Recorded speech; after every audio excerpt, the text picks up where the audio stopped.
देखिए आज के क्लास में हम लोग साइंस का जो एक पार्ट है जिसे हम लोग फिजिक्स कहते हैं, तो आज के क्लास में हम लोग फिजिक्स को स्टार्ट करेंगे।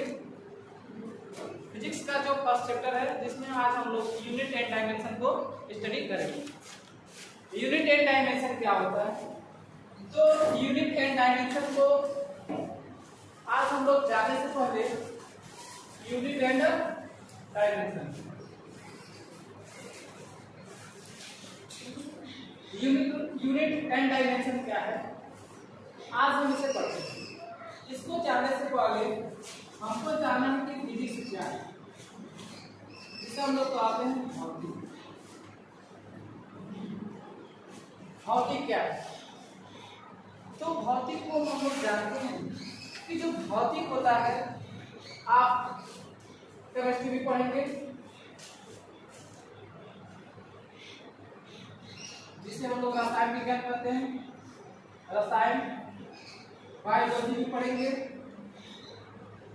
जिसे हम लोग कहते हैं जीव विज्ञान। ठीक है ना? देखिए जो जीव विज्ञान होता है, जीव विज्ञान में हम क्या पढ़ते हैं? किसी भी ह्यूमन को पढ़ते हैं, यानी कि मनुष्य को पढ़ते हैं।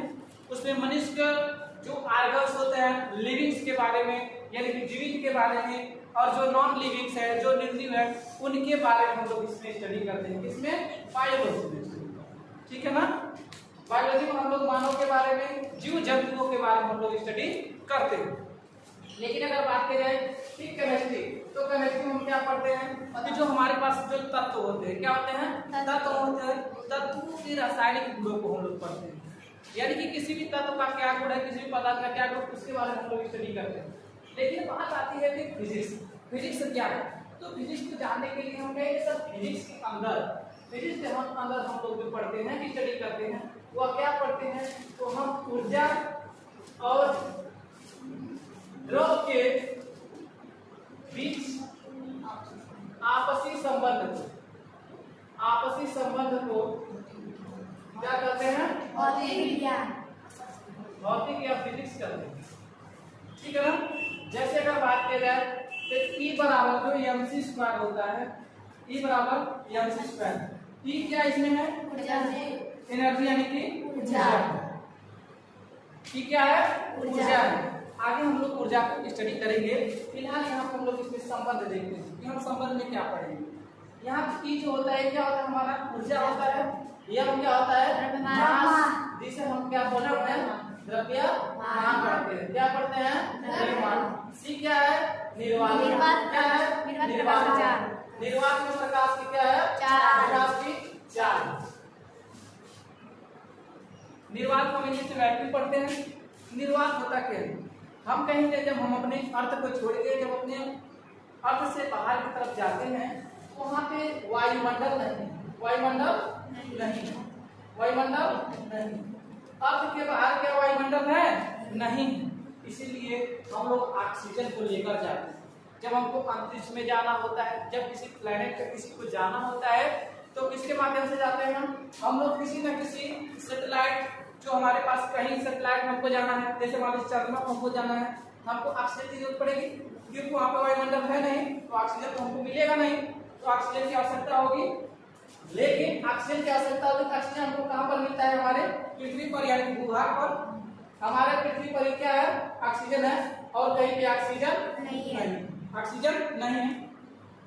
तो जो निर्वात होता है, जब हमारे पृथ्वी से जब बाहर की तरफ हम जाते हैं, तो वही क्या होता है? निर्वात होता है, जहाँ वायुमंडल नहीं होता है। तो छोटे शब्द में समझिए कि निर्वात क्या होता है? जहाँ पे वायुमंडल नहीं है, यानी कि पृथ्वी के बाहर जितने भी स्पेस है, जितने भी खाली जगह है, वो सब क्या है? निर्वात। निर्वात समझ में आ गया? निर्वात में जो प्रकाश, यानी कि जो सनलाइट होती है, उसकी स्पीड क्या होती है? तो जो उसकी स्पीड होती है 3 × 10⁸ होता है। क्या होता है? 3 × 10⁸, यानी कि 3 × 10 में 8 होता है। ठीक है? समझ आ गया? यदि अगर हम बात करें कि किसी की ऊर्जा, जैसे अगर हम कहें कि हमारे पास 1 kg कोई भी मटेरियल है, 1 kg का कोई मटेरियल है, और उस पर हमको क्या देखना है? ऊर्जा देखना है। क्या देखना है? ऊर्जा देखना है। तो हम कैसे देखेंगे? हम कहेंगे सर जो ऊर्जा होगा इक्वल टू mc स्क्वायर होगा। क्या होगा? इक्वल टू mc स्क्वायर होगा। ये हमको ऊर्जा हमको फाइंड आउट करना है। ये हमारा मास है और मास क्या होता है? हमारा भार ही तो मास होता है, द्रव्यमान। हमारा जो द्रव्यमान होता है भार को ही हम क्या कहते हैं? द्रव्यमान कहते हैं। ठीक है ना? तो यहाँ पे देखिए जो हमारा जो द्रव्यमान है, यहाँ पे द्रव्यमान कितना है? 1 केजी। एक हम कहेंगे जो E का मान होगा 1 into M का मान 1 हो गया, ठीक। और यहाँ पे जो C का मान होगा, C का मान क्या हो जाएगा? 3 into 10 के घात 8 का स्क्वायर। इसको जब हम करेंगे स्क्वायर तो 3 3 का 9 अगले 10 और यहाँ पे जो मल्टीप्लाई होता है 8 गुना 16, 9 गुणे 10 पे 16। देखिए जो हमारा एनर्जी होता है उसका जो मात्रक होता है क्या होता है? जूल होता है। क्या होता है? जूल होता है। तो हम लोग ओवरऑल फिजिक्स में हम लोग मात्रकों का भी स्टडी करेंगे और बीमा का भी स्टडी करेंगे। ठीक है ना? मात्रक और बीमा का स्टडी हम लोग करेंगे, जिसे यूनिट एंड डायमेंशन कहते हैं। ठीक है ना? मात्रक और बीमा। तो हम चलते हैं मात्रक और बीमा। ठीक है ना?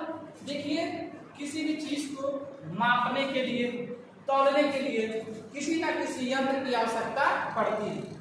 किसी न किसी यंत्र की आवश्यकता पड़ती है। किसी भी भौतिक राशि को बताने के लिए, समझाने के लिए या खुद समझने के लिए किसकी आवश्यकता होती है? तो मात्रक और परिमाण।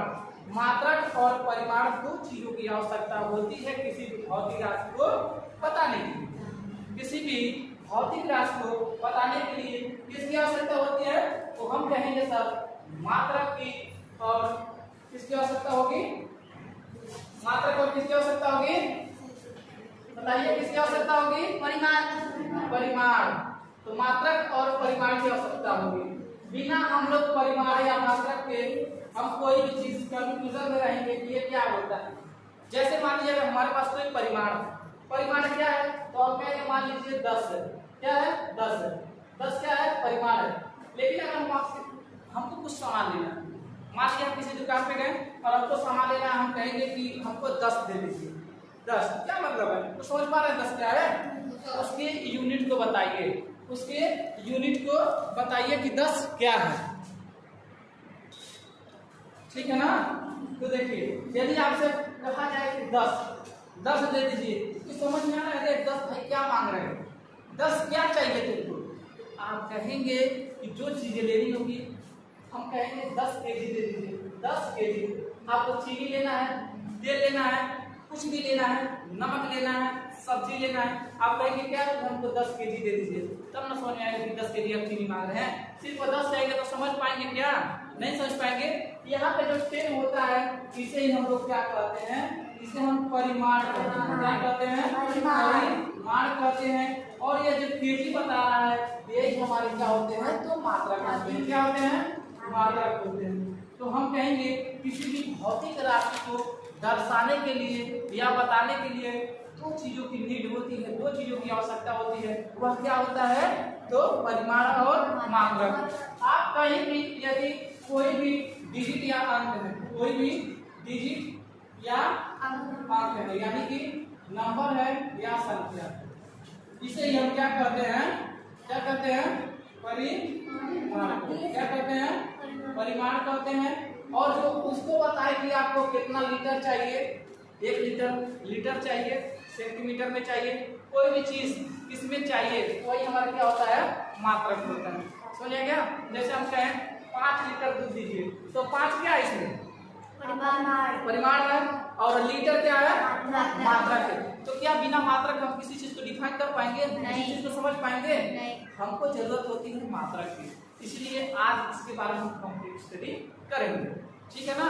तो देखिए जो किसी भी चीज को मापने या तौलने के लिए सबसे पहले 4 प्रकार की जो पद्धतियां हैं उसे हम लोग स्टडी करेंगे। कितनी पद्धतियां हैं? 4 पद्धतियां। बात किया जाए कि इनमें जो पद्धति है, जो सिस्टम है, सिस्टम जो होता है इसमें जो पहली पद्धति है FPS। FPS जो है सबसे पहले ब्रिटेन में FPS प्रणाली का प्रयोग किया जाता था। FPS प्रणाली का मतलब होता है किसी भी लंबाई को किसी भी लंबाई को किसमें मापा गया? तो फुट में। किसमें मापा गया? फुट में। टी जो पाउंड होता है इसे हम बोलते हैं किसी भी चीज का भार या वजन। भार या वजन, किसी भी वजन को किसमें मापा जाने लगा? तो हम कहेंगे पाउंड में। किसमें? पाउंड में। और ये जो टाइम है यानी कि जो समय है, समय को किसमें मापा गया? सेकंड में मापा गया। किसमें मापा गया? सेकंड में। तो जो एफपीएस पद्धति था, एफपीएस जो पद्धति था सबसे पहले कहाँ पे यूज हुआ था? तो ब्रिटेन में हुआ था। और एफपीएस पद्धति में किसी भी लंबाई को किसमें मापते हैं? फुट में। किसी भी भार को किसमें मापते हैं? पाउंड में। और किसी भी समय को किसमें मापते हैं? सेकंड में। इसमें जितना भी सिस्टम है, जितना भी पद्धति है, समय को हम सेकंड में ही मापेंगे। ठीक है ना? अब देखिए, जैसे मान लीजिए फुट। अब उस टाइम जो ब्रिटेन के लोग थे, हम उनको बड़ी बड़ी चीजें, अब देखिए 1 फुट कितना बड़ा हो गया? 1 फीट। ठीक है, 1 फीट। आप कोई भी चीज मान लीजिए अगर आप लेना चाह रहे हैं छोटा सा, मान लीजिए आपको इतना बड़ा चाहिए तो लगभग मान लीजिए 15 सेंटीमीटर का होगा ना? यदि आपको 15 सेंटीमीटर की चीज चाहिए तो क्या आपको कठिनाई नहीं होगा? तो कठिनाइयां होती थी। क्या होती थी? कठिनाइयां होती थी। तो फिर उसके बाद एक नए पद्धति को बनाया गया जिसका नाम था CGS पद्धति। CGS पद्धति। क्या नाम था? CGS पद्धति। सी, इसमें लंबाई को किसमें मापा गया? लंबाई को सेंटीमीटर में मापा गया। किसमें मापा गया? सेंटीमीटर में। किसमें मापा गया? सेंटीमीटर में। इसमें जो भार था या वजन था उसको किसमें मापा गया? इसको ग्राम में मापा गया। किसमें मापा गया? ग्राम में मापा गया। और ये जो समय है, समय को किसमें मापा गया? तो समय को सेकंड में मापा गया। अब देखिए, अब जो यहाँ पे जो सीजीएस पद्धति आया, इस पद्धति को हम लोग कहते हैं मीट्री पद्धति। मीट्री पद्धति क्या कहते हैं? मीट्री पद्धति। क्या कहते हैं? मीट्री पद्धति कहते हैं। क्या कहते हैं? मीट्री पद्धति। इसमें देखिए लंबाई को किसमें मापा गया? सेंटीमीटर में मापा गया। और भार को किसमें मापा गया? ग्राम में मापा गया। समय को किसमें मापा गया? सेकंड में मापा गया। समझ आ गया ना? अब उसके बाद फिर कठिनाइयां होने लगी जब ये लोग जो एक फ्रेंच के थे। कहाँ के थे? फ्रेंच। कहाँ के थे? फ्रेंच के। कहाँ के थे? फ्रेंच। अब इन्होंने देखा कि हमको तो समझ में आ गया कि अगर हम किसी भी लंबाई को फुट में माप रहे हैं, किसी की लंबाई किसमें माप रहे हैं? फुट में माप रहे हैं, तो उसके बाद यदि हमको कोई छोटा चीज ले रहा है तो सेंटीमीटर में हम मेजर कर रहे हैं। किसमें? सेंटीमीटर में। सेंटीमीटर में जब हम लोग मेजर कर ले रहे हैं तो फिर उसके बाद और हमको समस्या होने लगा कि मान लीजिए आप दुकान पे जाएंगे तो कपड़ा खरीदना है। दुकान पे जाएंगे, क्या खरीदेंगे? कपड़ा। तो कपड़ा खरीदेंगे, 1 मीटर चाहिए, 2 मीटर चाहिए, 3 मीटर चाहिए। तो व्यापारियों को बहुत समस्या होने लगा। व्यापारियों क्या होने लगा? बहुत समस्या होने लगा। तब उन्होंने एक नई पद्धति का निर्माण किया जिसका नाम पड़ा MKS पद्धति। MKS पद्धति। क्या पड़ा? MKS पद्धति। इसमें किसी भी लंबाई को किसमें मापा गया? मीटर में। तो मीटर में मापा गया। किसमें मापा गया? मीटर में। किसी भी भार को किसमें मापा गया? किलोग्राम में मापा गया। किसी भी समय को किसमें मापा गया? तो सेकंड में मापा गया। समझ आ गया? अब हमारे पास कितनी प्रकार की 3 सबसे इंपॉर्टेंट पद्धतियां निकल कर आई। आमतौर पर देखिए यहाँ पे जो मीटर का यूज करते हैं आमतौर पर कौन लोग करते हैं? जो व्यापारी लोग होते हैं। कौन होते हैं? जो व्यापारी लोग होते हैं। व्यापारी लोग किस पैमाने का यूज करने लगे? किस पद्धति का? तो MKS पद्धति का यूज करने लगे। समझ आ गया कि नहीं आ गया? कोई दिक्कत? अब जो है MKS पद्धति का एक नया पद्धति आया जिसका नाम दिया गया SI पद्धति। ठीक है ना? SI पद्धति यानी और भी चीजों को अभी हमको मेजर करना है, उसको कैसे मेजर करें, तो उसी का MKS पद्धति का एक नया रूप निकल कर आया 1971 ईस्वी में। 1971 ईस्वी में फ्रांस की राजधानी कहाँ है? पेरिस।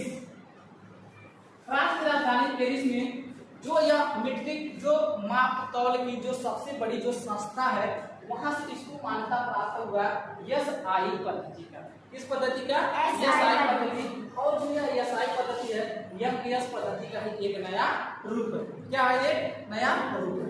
अब हम लोग SI पद्धति को पढ़ेंगे कि SI पद्धति क्या है। समझ आ गया यहाँ तक? अब हम लोग आगे चले।